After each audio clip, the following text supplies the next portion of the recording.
two types of people in this world. Those who love Super FM and those who have never tried. Super FM Global on your Google Play Store and enjoy. We are the reason there's speakers in your phone. Super FM, your number one family radio station. Time check, 2 minutes past 1 p.m. right here in the city of Benin. You're on to Super 88.1 FM. My name is Faith Imai, and you are most welcome to the program that you already know happens every Wednesday from 1 p.m. to 1:30 p.m. It's Today's Woman on your radio. And today I'm excited about this edition of the show because I am joined by today's woman, someone who will be talking to us about gender-based violence, someone who will be talking to us about everything we need to know regarding gender-based violence on the show today. We have no other than ANN OBEHI OJUGO. She is a woman who is living with a disability but creating major impact in society. She's a polio survivor, the chairperson, Joint National Association of Persons with Disabilities, and she's also a member of Edo State Gender-Based Management Committee, a disability advocate, and she's worked at the Edo State Unified Local Government Service Commission, a local government area, and she's an administrator, a graduate of public administration from the prestigious Ambrose Ali University, Ekpoma. So much said.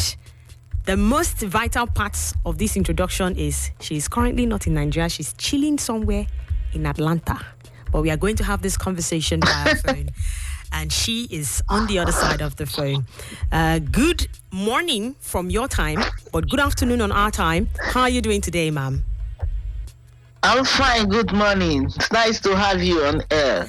It's a pleasure to have you join us on Today's Woman today. Thank you. And how is Edo State? Very well. Edo State is beautiful. We are hoping you come back soon and bring the goodies with you. Yes, that should be after the Utah season. Oh, I can see that. Okay, so let's talk about gender-based violence. I think we as women, we as voices, we have played our part, and we will keep playing our part in regards to this. But for people who do not know, I think it's essential that we keep sensitizing those who are ignorant. What is gender-based violence?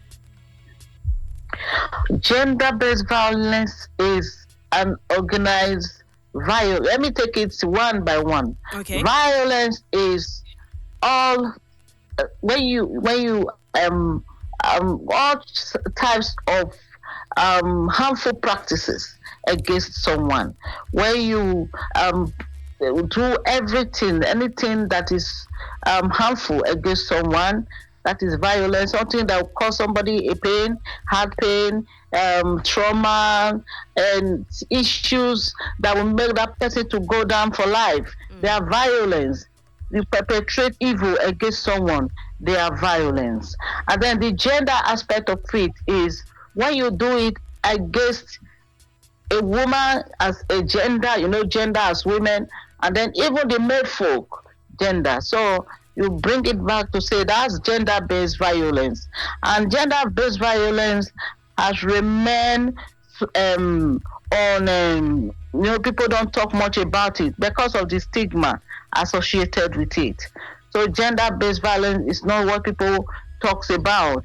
Somebody slapped me as a woman. Maybe I'm a woman who is married to a group, to a place where you don't take someone out or you don't speak about evil done to me.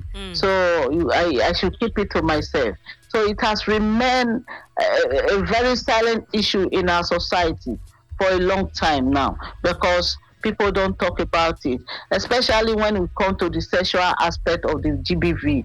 People don't want to know that they have been raped, or rather they keep it to themselves and they live with it. The society does not even think anybody should talk about GBV, So violence is a clause that is eating into the society, and now is a time to start speaking about it so that people will get to know about it. Okay, fantastic stuff. Thank you. Well, detailed explanation on gender-based violence. Let's streamline it, just like you've mentioned. It can be for the male folks or the female folks. But on this show, we focus more on the women. Let's get to know about violence against women. Today's topic basically is elimination of violence against women, what we need to know. Now, for the women, we are women, and it's our responsibility to protect, inform, and educate our fellow women. Yes. So, how can women identify a violent partner? Because most of the times it deals with women who are in marriages. Just like you said, there's this segregation, there's this stigma. So a woman who has been married for a number of years maybe is being abused by her partner, but would not be able to speak on it because she doesn't want people to shame her. Sometimes she may even be blamed for what she's going through as a result of what were the things you said to him. You must have angered him, you must have triggered him. How did you address him? Thank you. He's your Lord, so you should always kneel down and say, my Lord. My Lord. Instead of calling him, oh boy. So that happens. So for women who are not married, let's start there. How can a woman identify a violent partner? Are there signs that are there that usually are ignored, or the signs are usually not there? Yes. You are into a relationship. That's why we talk of courtship. Now you are dating a guy. As you are dating this guy, maybe once in a while you go there to cook for him, and anytime he comes home, he's always coming with anger, he's always coming with rage, and when he comes in and start, your name is Mary or Martha or Felicia or whatever name you have, and he comes home and starts shouting, why do you have this here? Why do you have it? No, it's always anger or erratic. You should be able to declare that there are things that are wrong with that person. So then you begin to put your eyes down very well. Don't say, oh, when I marry him, I will change him. Don't say, is this alcoholic?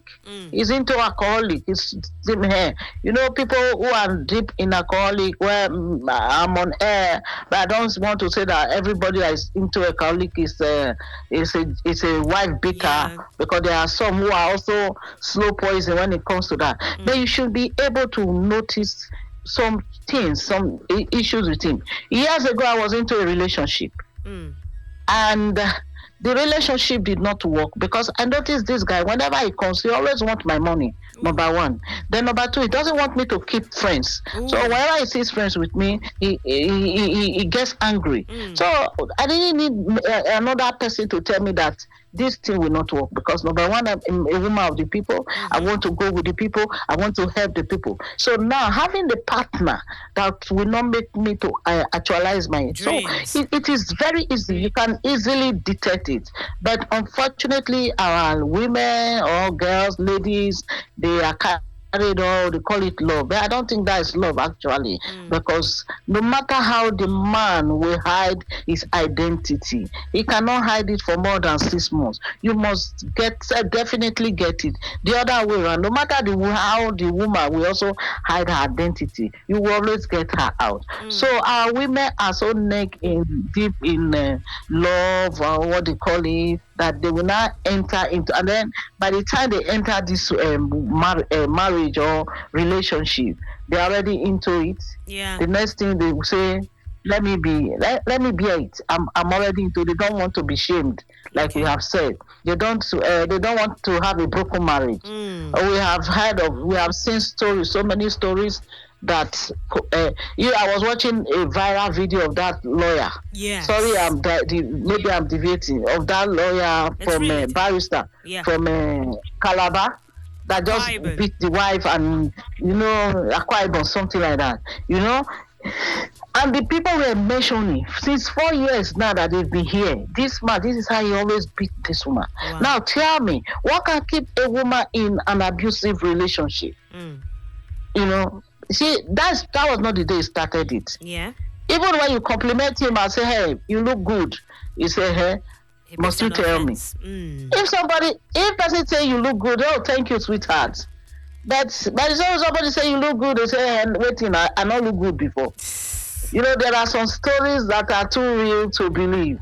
These women, when you start noticing sign of a guy always smirking you, jumping on you, he buy ice cream, he's eating, you say, honey, can you just give me? He say, must I give you? Why can't he give you? So you know that things are wrong, that relationship, you must walk out of it before the relationship catch your head neck, or you get neck deep into it. Yeah. Okay, so you did mention, I caught something that you mentioned. You mentioned love. Sometimes the women are so in love, they're so blinded, they do not want to leave the man. The question now is, do you think that love is the only factor? Do you think that pressure, the pressure society puts on women to get married sometimes makes them fall into the hands of the wrong partner? Yes, you're right. That's another one. Because, I'm a woman, now I'm 27, 28, 29. My friends are married, I'm not married. Anyone that come, I can easily jump on it. I will manage. I will see how I can change the man. I will be the angel of a woman. I will be at home. After, if I don't talk to him, he won't be with me. I will make good use of it. I'm a Christian. I'm born again. I will use my prayer to change his heart. What God cannot do does not exist. And so they have all these things around them and they want to be married. They go into it. So pressure too. And then the parents are at home saying by next year, if you stay here, in fact, you have to go. What happened to you? Anne is your friend. You can see now Anne is married and Janet is married. Lovett is married. This person is married. Why aren't you married? It's because you don't have a good character. This church of yours, all that. Pressure actually can. The society also have a way of pushing us into women into bad marriages. Okay. And that's why even when they are into it, like I have said, to leave, to retract their steps, to retrace their step back will become difficult. Because what will the pastor say about me? What will my parents say? They had said that What will my parents say? They had said I had bad character. So if I leave, I'm proving them right. So I have to prove them wrong. I have to make this work. And then you're just there. Okay, so let's talk about the different forms of violence against women. Some people think it's just physical abuse, but there's more to it. So can we speak about the different forms of gender-based violence? Yes, we have, I think the other most prominent one is the sexual abuse, because sexual abuse is another one that is taking place in homes. People don't, even when husbands rape their wives. Yeah. I was just trying to imagine when I was watching that drama, why would this man be beating this woman this night? Perhaps he must have said, let's go to bed, and the woman is, maybe I'm tired or something like that. I want to rape her right in bed.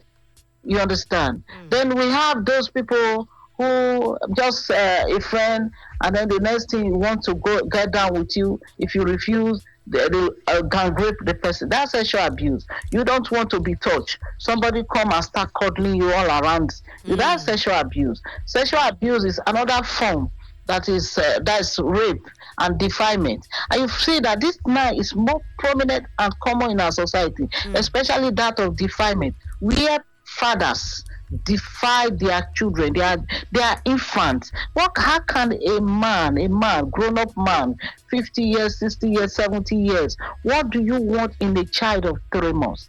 This is very alarming. This is an abuse. You can imagine a child of 3 months, now a man trying to penetrate him. You know, the trauma that is there for life. And then, that child's life is condemned. That one is there. That's sexual abuse. Then we have the psychological abuse. So the bullying. Bullying is there. We have child labor. People go around, pick children from different places. They don't send them to schools. They keep them at home. They use them to do all types of work, errands. Those children selling water in New Benin, they are living with, not all the people they are living with are not all poor parents. Some people are just wicked. They get children from the villages and put water on their head to sell for them. And then, but meanwhile, you send your children to school. That's an abuse. Then we have workplace abuse. Workplace abuse. When your boss don't even think, no matter your level in the office, whether you are a level 1, level 2, that you deserve some respect, Ali, you deserve some courtesy. Let me put it that way, because if he is your boss and he deserves your respect now, that means what I'm trying to say. So if I have a boss, I know that I owe my boss some respect, but my boss owes me at least some courtesy. So if it comes to my table, instead of shouting and belittling me, maybe because I'm not up to his standard, then he should give me courtesy. Madam, why is this thing like this? And give me time to explain. These are workplace abuse that really brings someone down. Recently, I also passed through that, but thank God I've overcome it. Okay. At the time, I felt because of my disability, I was a nobody. Because of bullying, you know. You can't just even stand before someone and say, good morning, how do you do? And the person walk out on you. It's not because I'm a person with disability. This is what people do to others. Then we have a lot of, let me see it now, political, where a woman, if you are a political structure, also has a form of gender-based abuse, violence. If I'm married to an Akwa Ibom, for instance, I cannot contest an election there just because I am a wife. At least I am a wife. I'm in Nigeria. I should, or rather, maybe if I'm coming from Atlanta now and I come with a handsome dude, white woman, the man have nationalized or is now having the green card in Nigeria, he cannot do an election. That's some of violence and will I call it discrimination? They're coming to my own world as a woman with disability. Women with disability suffer more of all these things we are talking because nobody listens to them. Nobody want to think a woman with disability is being abused. Nobody want to think a woman with disability deserves an enjoyment. Nobody want to think a woman with disability deserves to live like any other woman in Nigeria. So whatever you pass through, keep it to your mind. So these are some of the things we pass through. But where we are still talking of what we must know. Yeah. So, because I know that your time is short, but I want to say that in Edo State, I'm grateful to His Excellency, the Governor Godwin Obaseki, for the structure he has laid. And I want to pray and beg that as the election approach, whoever is coming there should continue on that structure. You see, to eliminate GBV in Edo State, gender-based violence in Edo State, the wife of the governor is working 24 hours to make sure nobody suffers GBV. He has put in place places where people can seek succor. Like that's why we have the GBV committee in Edo State. He has been following people to court, victims of GBV to court to make sure they get justice.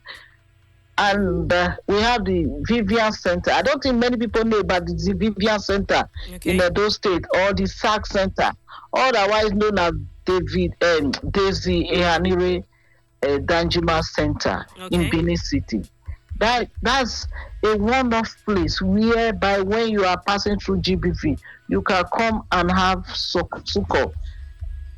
So, courtesy of the Edo State government. Fantastic. So, it's really doing well. Yeah. Okay. Big shout to the Edo State government for that. And thankfully, this program is sponsored by the Office of the Wife of the Governor of Edo State, Mrs. Betsy Obaseki. Wow, that's my mama. Everything aligns. Let's talk about the consequences and effects of GBV on women. You know, sometimes some women may have certain features and they may behave in a certain way. And until they open up to you and tell you these are the things they had faced, you would never understand why. Are there consequences of GBV? Yes. When someone is being bullied, for instance, that person have phobia. Anytime you see the person who normally bullies him or her, she will have some shock. So even when she go for social outing, you see that person staying, doesn't know the next person that will come and bully her. She doesn't know the next person that will tell her life history or story. So you see, they always reserve. They are reserved. They are on their own.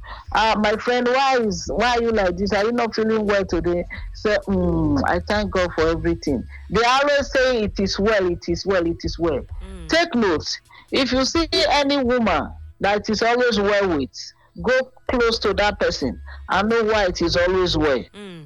Either that woman is hungry, deprived of food, clothing, good housing, employment, even employment, you understand? No matter how educated the woman is, she may be told, just come and stay in the house. I will take care of you. You'll be eating well. You'll be feeding well. And this woman will never have time to be coming. She will never come out. It is always well with that woman. So if you see women that always say it is well, apart from it is well that is in the Bible, there is another it is well that has been carved out to take care of their problem now, It's always well with me.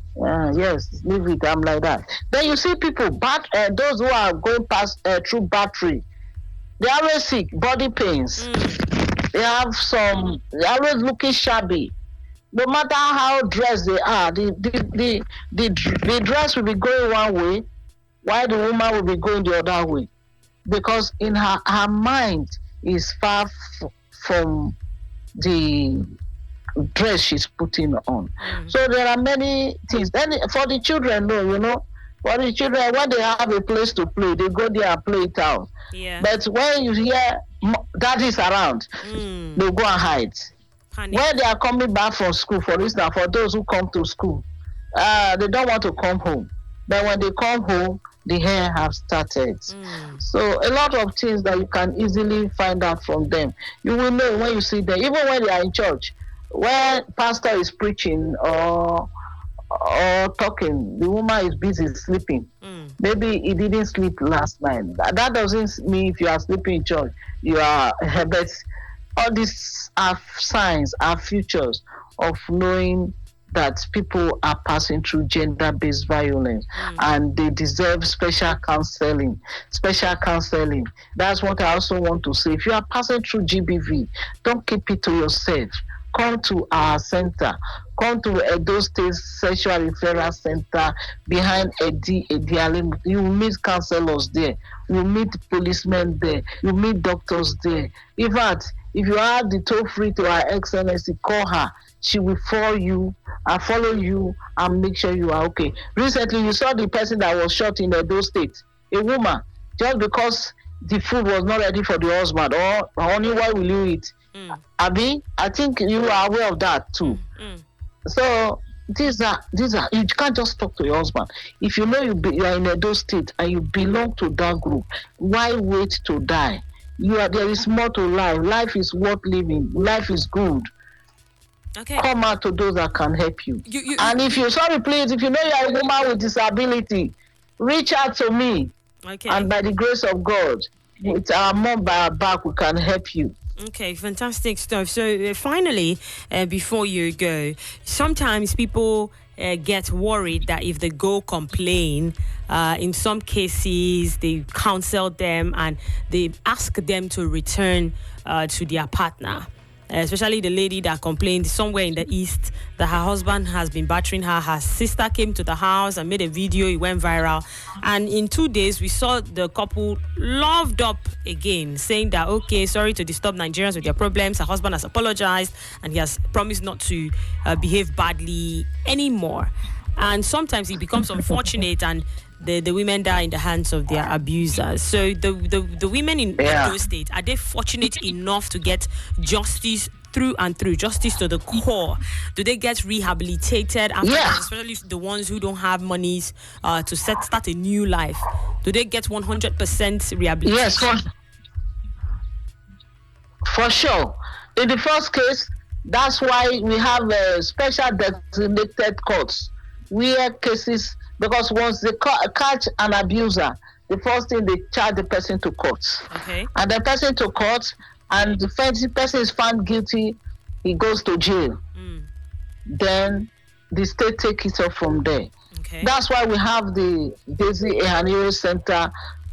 Well, stock up is a rehabilitation place where people can get succor, and then thereafter, Her Excellency have been trying to make sure the women bounce back to normal life. Fantastic. So it is just for them to say they want. Sorry, is it to say they want? But unfortunately, some of them, the problem is even from the women themselves, who now later come back to say we don't want. It is not. They are not even persuaded. Like I said when I was starting, whether it's love or love, according to my people, there's difference between love and love. Yes. So. Yes, they come back to say, oh wow, I have a child for this man. I cannot leave him. How can I live without a man? Everybody will be looking at me. So they come back to say, whatever it is, you are my husband, or I must follow you to the end. And they come back to tell us the story, sad story that touches the heart, that they are no longer interested in pursuing cases. Why will a man want to kill you? And you actually want to sacrifice your love, your life for that man.